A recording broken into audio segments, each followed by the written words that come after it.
отбасы хрестоматиясынан алынған әлдиден эпосқа дейін Сүлеймен пайғамбардың қиссасы. Сүлеймен пайғамбарға Алла тағала жер бетіндегі жортқан аң, ұшқан құс, судағы балықтың тілін білетін қасиетті дарытыпты.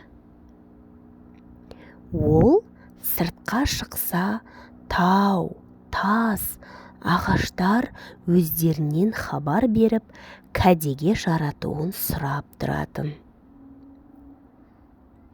Біреуі менде алтын, күміс бар, соны ал десе, енді біреуі қойнымда інжу, жақұт жасырылған, игілігіңе жарат дейтін.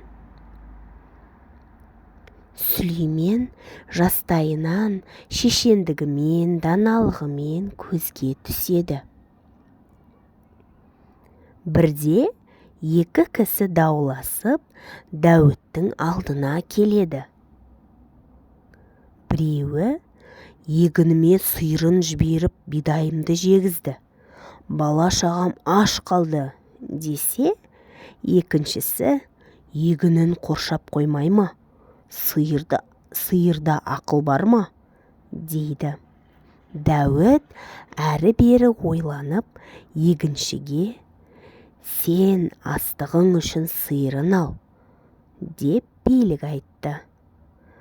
Малшы егіншіге сиырын бермеді. Дау өршіп Дәуітке тағы келді. Сол кезде есік аузында ойнап отырған Сүлеймен: «Әке, билігің қате, егінші тамақтан тарықпас үшін сиырды алып, су алғанша сүтін ішсін. Егіні піскенде малшыға бидайдан үлес берсін» дейді. Бұл сөзге малшы да, егінші де риза болды. Бірі сиырын, бірі егінін беріп, дос болып кетіп